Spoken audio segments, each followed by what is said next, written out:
We can build machines which can do math for us. We can build machines which will make music for us. Machines can become everything that you are, can do everything that you can do. Only thing is that which is that indescribable force which makes everything happen, that will not happen in a machine.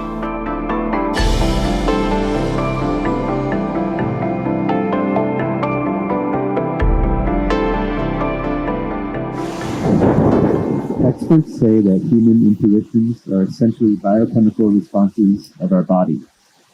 It is like an inherent and inbuilt biochemical algorithm. If that is so, then artificial intelligence can be powered to recreate human emotions. Are human intuitions truly biochemical algorithms, or are they something more profound? Whoa. Well, does human intelligence have something to do with the biochemical activity that's happening in our system? Absolutely. Well, when you know today that you being mentally balanced or imbalanced, you being stable or unstable, you being clear or unclear in your mind, has a chemical basis to it, or even you being happy or unhappy, loving or not loving, joyful or miserable, all has chemical basis. One way to understand this is, it is all a question of intelligence. Right now, as you sit here or wherever you sit, whether you make this experience of sitting here beautiful or ugly is a matter of intelligence, and it is also a matter of chemistry. They are not different. It is completely wrong to understand intelligence as thought. Thought is just one small expression of intelligence. This is a folly that modern societies have made because the modern education system has made people believe that thought is the only form of intelligence. If thought is the only form of intelligence, you will naturally understand that accumulation of data, analyzing data and projecting this data according to your analysis is intelligence. Well, this is a process that any machine can do. This you're beginning to understand now, that even the most complex thought that you think is phenomenal, today your computer can do it without effort.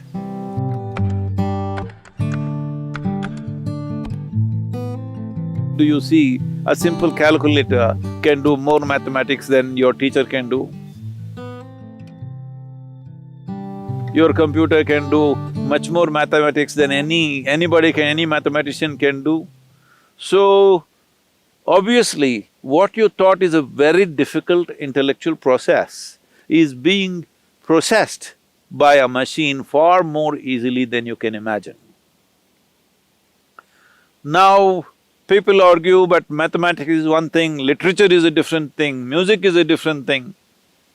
Well, I'm telling you, whether it's literature or music, which are considered more, outpouring of human heart, even this can be done by a machine. Well, we've still not built machines good enough to do that maybe, but you will see in the next 25, 50 years' time, maybe, I don't know how long, but it will inevitably happen, you can't make out. Or probably it will be more perfect. So, this about intuition. First thing to understand about intuition is not a different level of intelligence. Intuition is just simply a different level of computing. That is, let us say, let me make it very simplistic for you, just for the sake of understanding. Right now, let's say you had a child or you had an infant who has grown up just inside a room, never seen outside. Suddenly you bring him out and show him this tree. You know what he's doing? He's gathering data, color, form, the way it moves, the way it is. He's just taking up data through his sense organs. Let him watch this tree for a few minutes. Let's say he has grown up after some time and you ask him to, let's say, depict a tree, most probably he will depict it nearly 90% right. But now the process of assimilating the tree in his mind is not logical. He is not saying the leaf is 5 centimeters by 7 centimeters, the color is this kind of green, which is a combination of that, that and that. No, there is no logical assimilation, it's intuitive, simply just like that. The picture comes to his mind. Because all the data is there, processed, and jumps all the steps of 1, 2, 3, 4 and just gets there. So intuition is just that your computing is in such a way that you don't go through the logical process every time.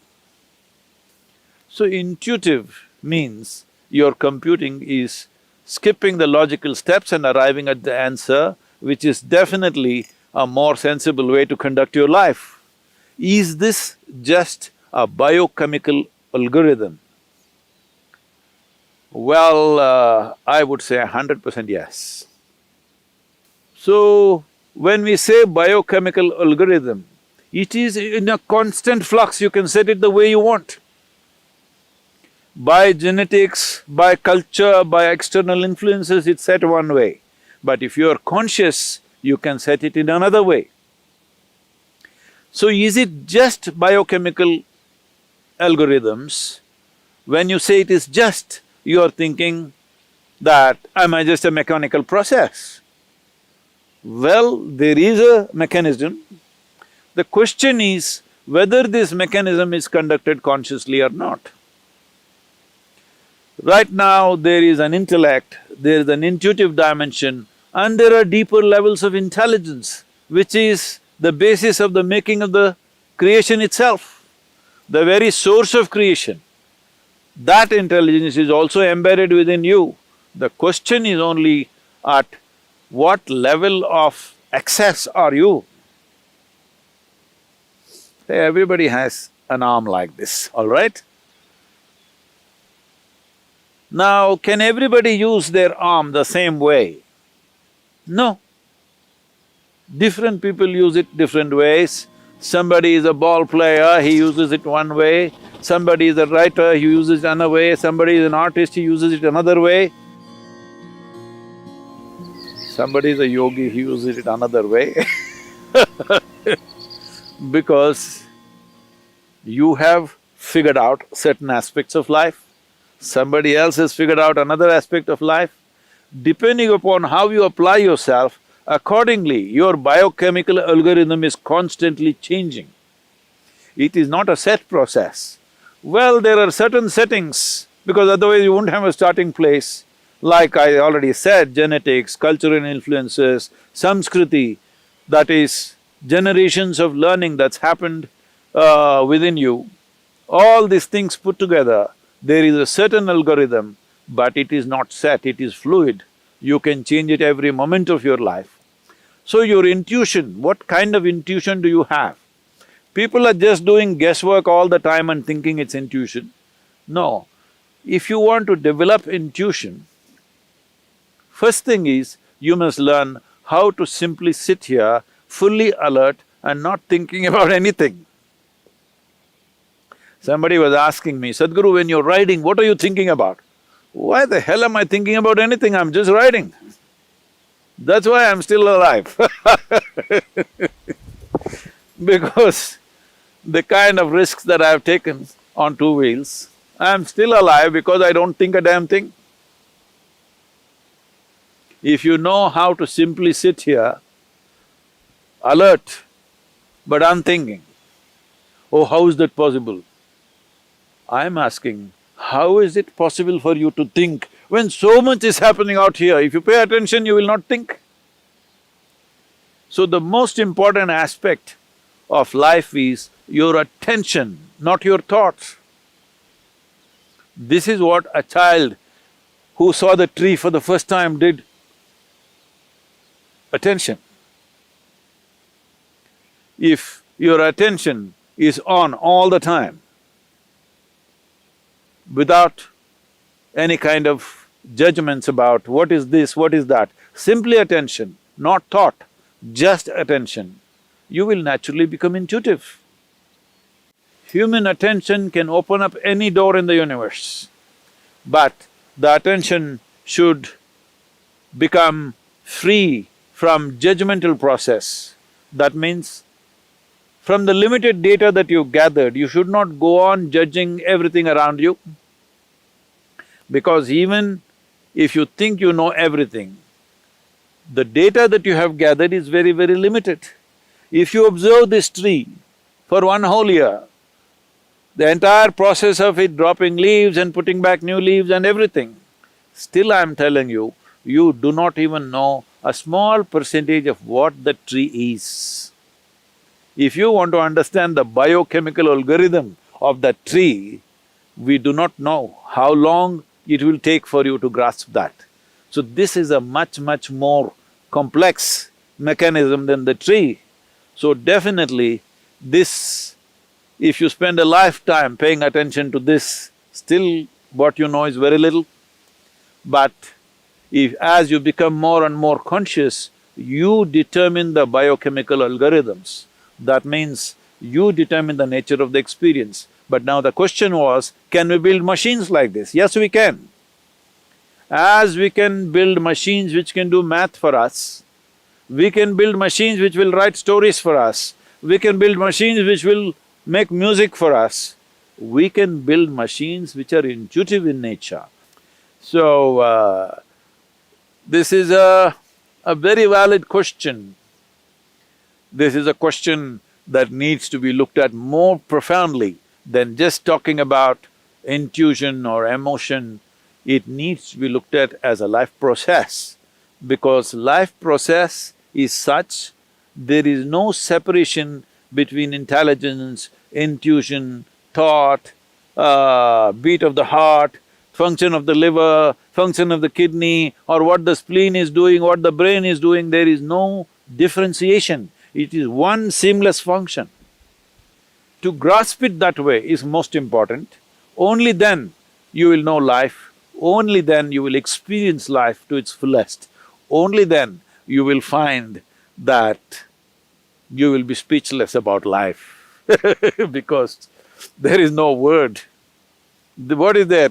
Is there a word? Is there a vocabulary to describe a phenomena like this? There is no word to describe what is life, what is it about. There is no conclusion. When there is no word, there is no conclusion. When there is no conclusion, there is no death. This is the way of liberation. I know you asked a simple question about whether machines can become like this or not. Machines can become everything that you are, can do everything that you can do, probably better than you. As you know, they are doing things better than you. Only thing is, they cannot become consciousness. Well, some people are saying we will build consciousness into a machine. That's not going to happen, because that's life. What you call as consciousness is the essence of life, that which cannot be described, for that which we don't have a word to say what it is, that which is that indescribable force which makes everything happen. That will not happen in a machine, 100%.